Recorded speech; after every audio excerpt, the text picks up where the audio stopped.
Level 7.1, chords. In this level, we're going to talk about the E minor chord. We've already learned how to push notes in succession in the scales level in level 6.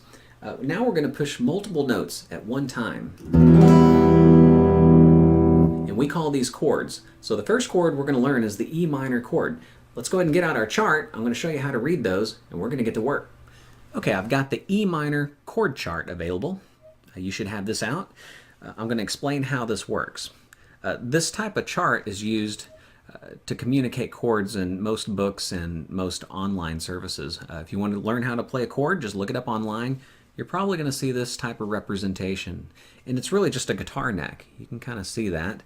These are the strings, Ed, A, Dynamite, Goodbye, Ed. So those are your strings from the big E all the way down to the little e. This is the floor side. This is the ceiling side. The 0 represents an open string, or we might want to call it an O for the open string. And all that means is that you play the string, but you do not push any of the frets. So that's an open E string. On the A string, we've got a number 2. That means your second finger. So when you're looking at your fingers, we count them 1, 2, 3, 4.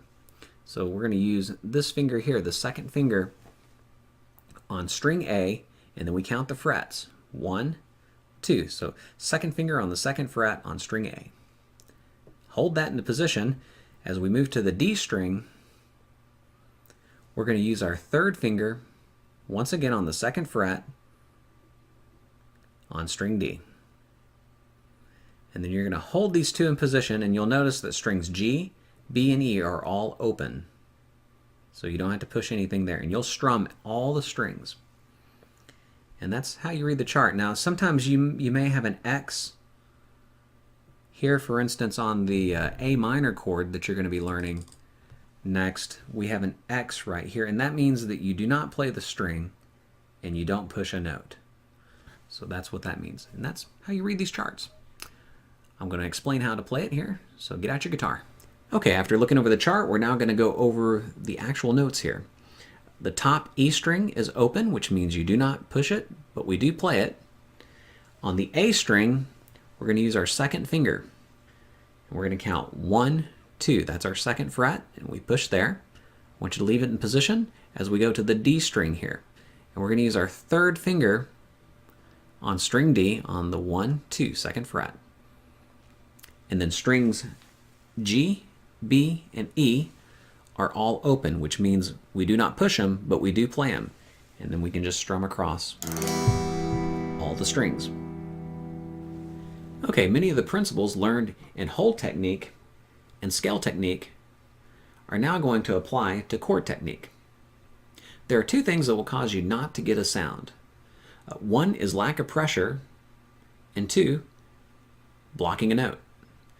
With regard to lack of pressure, you just simply need to be able to push the note hard enough so that the string rests up against the fret. That's going to allow it to vibrate properly. And we can do this by playing close to the frets. The closer you play to the fret, the easier it is to push the note. If you play back here, it's going to cause buzz, fret buzz, and it's going to be harder to push the note. But by playing closer to the fret, it's much easier and you get a cleaner sound. Blocking can be caused by not playing on the fingertips. So if I can see your fingernails, then you're probably blocking a note. So curve your fingers so that your audience cannot see your fingernails. That's one good way to avoid blocking. You can probably hear I'm blocking a note with my third finger on string G. But as I turn my fingers more on the fingertips, you can now hear the note, which gives me a clearer sounding chord. So just remember to play on the fingertips as much as possible. Once you've learned a new chord, what I'd like you to do is to turn it into an arpeggio. This is a chord when you strum them all at one time. An arpeggio is when you take a chord and break them up into pieces like that. That's called an arpeggio. Now, the reason I want you to perform an arpeggio is this. When you play a chord, you may be blocking notes and not know it. but an arpeggio exposes the flaw. Hear that? See? You can't hear it when I strum, but when I play individual notes,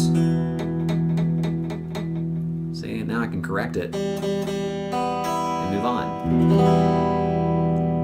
And so it allows you to hear for flaws in your playing, and so you can make those corrections. Another thing that you can do after learning a brand new chord, this is going to help your memorization of a new chord, and they're called push-ups.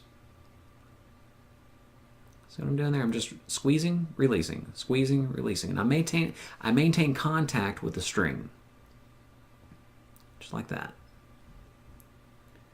And so you can get a lot of repetitions instead of doing it this way. You know, that's the old school way right there. I mean, it works, but you're wasting time when you can just maintain contact with the string and get more repetitions in. And that's what your brain needs. It needs the repetitions. So this really helps your muscle memory. So do push-ups. They work. I just did 100 push-ups. And you can do push-ups when you're watching TV, when you're baking a turkey, when you're talking on the phone. You can do push-ups. If you're sitting out by the pool, you can do push-ups. All right. I think I just did about 200 push-ups there. So work on those. All right, well, you're on your way to learning the E minor chord, and guess what? This chord's found in a ton of songs. Just because it's a beginner chord, or it's a fairly easy chord, doesn't mean that it's not played in popular tunes. You're going to find that a lot of these 2- and 3-finger type chords are the most popular chords. So that's good. The chords I'm teaching you here in the very beginning stages are probably the most popular chords you're going to find in music across the board. So stay on that, and we're going to talk about the A minor chord in the next video. These two chords sound great together, by the way. I'll see you there.